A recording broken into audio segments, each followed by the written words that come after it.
తెలంగాణలో సంచలనం రేపిన ఎమ్మెల్యేల కొనుగోలు కేసుపై సీబీఐ విచారణ జరగాలని డిమాండ్ చేశారు ప్రధాన నిందితుడు నందకుమార్. ఈ కేసులో తనను బలిపశువును చేశారని, స్వామీజీని తనకు పరిచయం చేసింది దాసోజు శ్రవణి అన్నారు.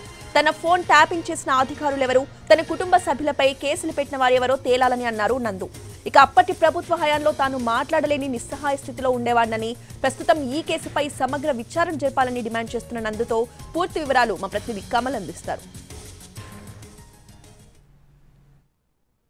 ఎమ్మెల్యేల కొనుగోలు కేసుకు సంబంధించి తనపై కుట్ర జరిగింది, తనపై అకారణంగా కేసులు నమోదు చేశారంటున్నటువంటి నందు ప్రస్తుతం మనతో ఉన్నారు.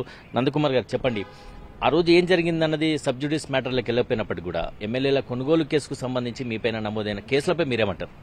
ఎమ్మెల్యేల కొనుగోలు కేసుకు, నా యొక్క హోటల్ డిస్మెంటల్కు, నా మీద నమోదైన కేసులకు, నా ఫోన్లు ఏ విధంగా బయటికి ఆడియోలు ఎలా వచ్చాయి, వీడియోలు ఎలా వచ్చాయి, ఏ విధంగా ట్యాపింగ్ జరిగింది నా ఫోను, ఇది నేను ఎలాంటి తప్పు చేశానా చేయలేదా అనేది కోర్టు డిసైడ్ చేస్తుంది. కానీ వీటి మీద మాట్లాడడానికి నాకు రైట్స్ ఉన్నాయండి. ఎందుకంటే అకారణంగా నా మీద ఒక ముద్ర వేశారు, దొంగ అని, చీటర్ అని చెప్పి.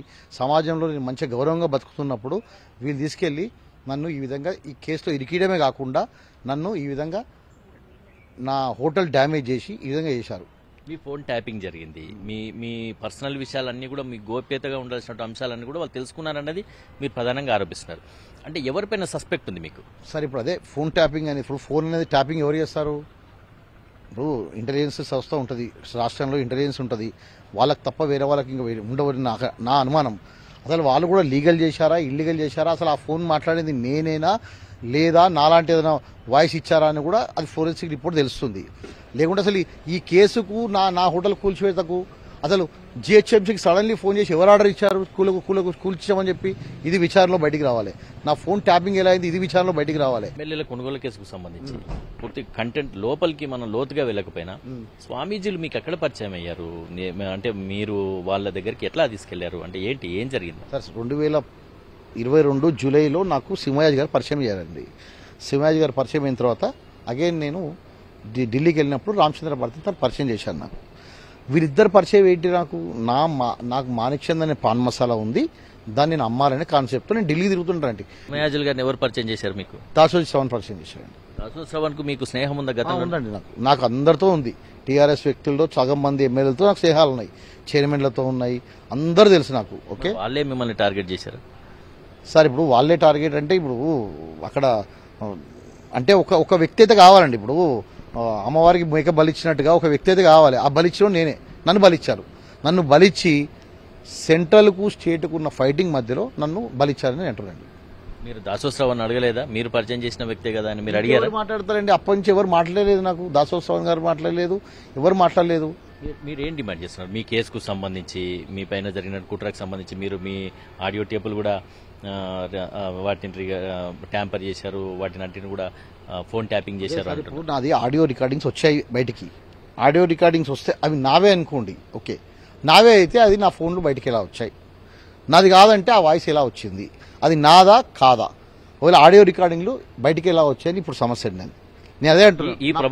ఈ ప్రభుత్వాన్ని మీరు సంప్రదిస్తారా? ఎట్లా కొత్త ప్రభుత్వాన్ని సంప్రదించాల్సుకున్నారా? ఏంటి మీ డిమాండ్ ఏంటి? ప్రభుత్వం దగ్గరికి డైరెక్ట్గా వెళ్ళేంత నాకు ఇన్ఫ్లుయెన్స్ లేదు. ఓకే, నాకు పరిచయాలు ఉన్నాయి అందరి దగ్గర. కానీ నేను ఇప్పుడు కొత్త ప్రభుత్వం వచ్చింది, నా విషయంలో చాలా అన్యాయం జరిగింది, నాకు న్యాయం జరిపియమని చెప్పి జ్యుడిషియల్ ఎంక్వైరీ, సిబిఐ విచారణలో నిజాలు బయటపడతాయి అంటున్నారు. ఏ నిజాలు కోరుకుంటున్నారు మీరు? ఏ నిజాలంటే ఇప్పుడు వాళ్ళు ఏం అభియోగాలు మోపారు నా మీద మోపిన అభియోగాలు ఏంటి? నేను 100 కోట్ల రూపాయలు ఒక ఎమ్మెల్యేకి ఇస్తానని అభియోగము. అది 100 కోట్లు ఎక్కడి నుంచి తెచ్చిస్తాను, ఎవరు ఇస్తా అన్నారు అనే బయటపడతాయి కదండి విషయాలు. సిబిఐ విచారణ తెచ్చినప్పుడు అసలు ఈ ఎమ్మెల్యేలు ఎప్పటి నుంచి ఫామ్ హౌస్లో ఉన్నారు, ఎప్పటి నుంచి ప్రగతి భవన్లో ఉన్నారు, ఎప్పటి నుంచి ఫామ్ హౌస్లో ఉన్నారు, అసలు ఫామ్ హౌస్లో ఏం జరిగింది, స్క్రిప్ట్ ఎక్కడ రెడీ అయింది, దీని ఇంకా పాత్రదారులు ఎవరు, సూత్రధారులు ఎవరు, ఇవన్నీ బయటకు వస్తాయి. అందుకే నేనే అంటున్నాను, దీనిపైన ఖచ్చితమైన ఎంక్వైరీ చేయాల్సిందే. మార్కెట్లో డిఫేమ్ చేశారు, నేను బతకడమే కష్టమైపోయిందండి మార్కెట్లో. ఎందుకంటే ప్రతి ఒక్కరు నందు అంటే ఒక అటం బాంబు, ఒక మానవ బాంబు లాగా చూస్తున్నారు. ఎందుకు ఆ విధంగా దీన్ని తీసుకొచ్చి ఆ విధంగా అక్కడ నన్ను నిలబెట్టారు. ఎందుకంటే ఇప్పుడు వాళ్ళ ప్రయోజనాల గురించి నన్ను తీసుకొచ్చారండి. సరే, అయిపోయింది. ఇప్పుడు నేనేమడుతున్నా అంటే పోయిన గవర్నమెంట్ పెద్దల్ని అడుగుతున్నా, ఇప్పుడున్న గవర్నమెంట్ పెద్దల్ని అడుగుతున్నా, నా స్థలం నాకు ఇప్పించి నేను వ్యాపారం చేసుకుంటాను. నాకు ఎటువంటి కేసుతో సంబంధం లేదు. ఆ ఎమ్మెల్యే కేసు అయినప్పుడు ఎమ్మెల్యే కేసులో ఏ విధంగా నిర్ణయం వస్తే ఆ విధంగా చేస్తాను. కానీ వాళ్ళు మీరు ఏం డిమాండ్ చేయాలి? నా డిమాండ్ ఒకటేనండి, ఎమ్మెల్యే కేసులో ఏ జడ్జిమెంట్ వచ్చినా ఎవరితో ఎంక్వైరీ చేసినా నేను చేసుకోవడానికి రెడీ ఉన్నాను. నేను అందరికి సహకరిస్తాను. కానీ నాకు జరిగిన అన్యాయము, నా హోటల్ ఎప్పుడైతే పలగొట్టిండ్రో మా వైఫ్ని మా బాబుని కొట్టారు, పలగొట్టారు, నా మీద అక్రమంగా కేసులు పెట్టారు, నా ఫోన్ ట్యాపింగ్ అయింది, వీటి మీద సమగ్రంగా విచారించాలని నా డిమాండ్. తనకు న్యాయం జరగాలి. మార్కెట్లోకి ఎమ్మెల్యేల కొనుగోలు కేసు తర్వాత తాను మార్కెట్లోకి వెళితే కొంత డిఫేమ్ అయ్యాను, ఎక్కడ కూడా నిలదొక్కుకోలేనటువంటి పరిస్థితి అయితే ఏర్పడింది. తనకు న్యాయం జరగాలంటే ఈ కేసుకు సంబంధించి తనకు జరిగినటువంటి అన్యాయానికి సంబంధించి లోతుగా జ్యుడిషియల్ విచారణ లేదంటే సిబిఐ చేత విచారణ జరపాలంటూ కూడా నందకుమార్ డిమాండ్ చేస్తున్నారు. వీడియో జర్నలిస్ట్ ప్రభాకర్తో కమల్, ఎన్టీవీ, హైదరాబాద్.